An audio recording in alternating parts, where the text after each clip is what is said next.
Welcome to my world history notes, where I read from the book I wrote to teach homeschoolers about world history. A Bible believer looks at world history. It goes up through the end of World War II.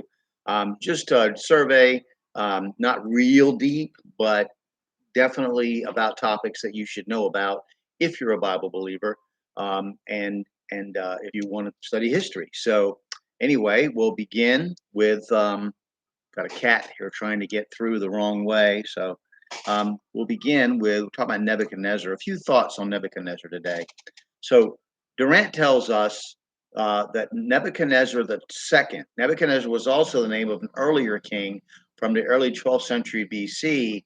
Biankowski tells us, and I've mentioned these books that Biankowski's Dictionary of the Ancient Near East. Will and Ariel Durant wrote an entire 11-volume set, The Story of Civilization.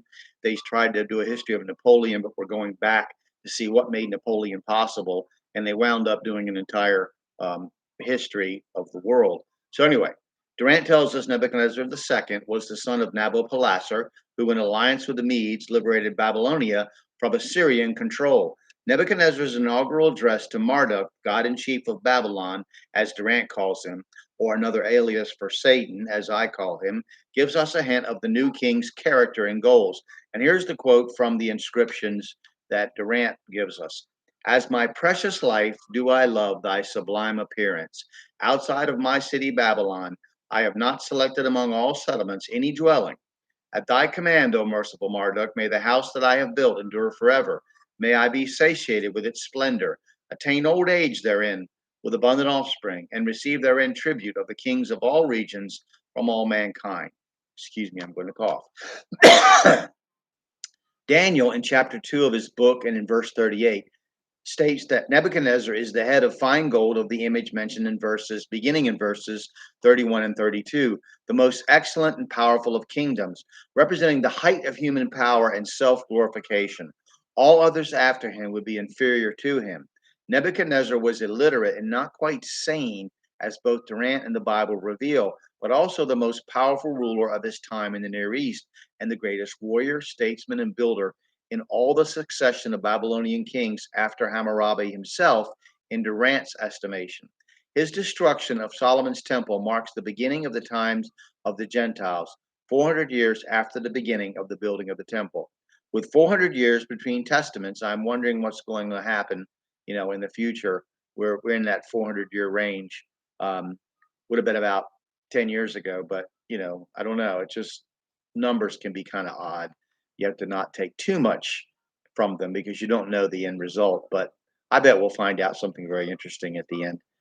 Anyway, think about it. When Egypt rebelled, conspiring with Assyria to reduce Babylonia to slavery again, Nebuchadnezzar met the Egyptian army at Carchemish and almost annihilated them.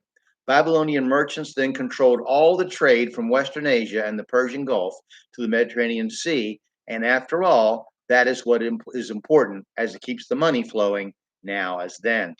Biankowski says that Nebuchadnezzar was married to the daughter of the Median king, which is interesting in that it was an alliance between Babylon and Media that destroyed Nineveh, and it will be an alliance between Media and Persia that will destroy Babylon. Greek historians declare that he invaded Egypt and laid siege to Tyre for 13 years, as does Jeremiah 43, 8 to 13, with regard to the Egyptian invasion. His reputation is based on the destruction of Jerusalem and the deportation of the Jewish people, and his fabulous building works in Babylon, including the so called Hanging Gardens of Babylon, which were ranked by historians as among the seven wonders of the ancient world. The seven wonders of the world, by the way, are some things that you should know about to be literate in history.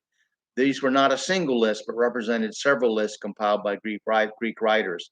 The most famous lists were made by Antipater of Sidon and Philon of Byzantium. Most lists agree on six of the seven items, and we're going to discuss the seven wonders of the ancient world next time. I thank you for watching. I have a great time doing this. I got the idea of going on YouTube from my stepson Jared, who has a fishing channel. Flipping the script, you should watch if you like fishing. Um, and I just thought, this would be a great way to express what I've discovered or what I think I've discovered. Even if you don't agree with me, you should know about these events and people. All right. Thank you for watching. We'll talk next time.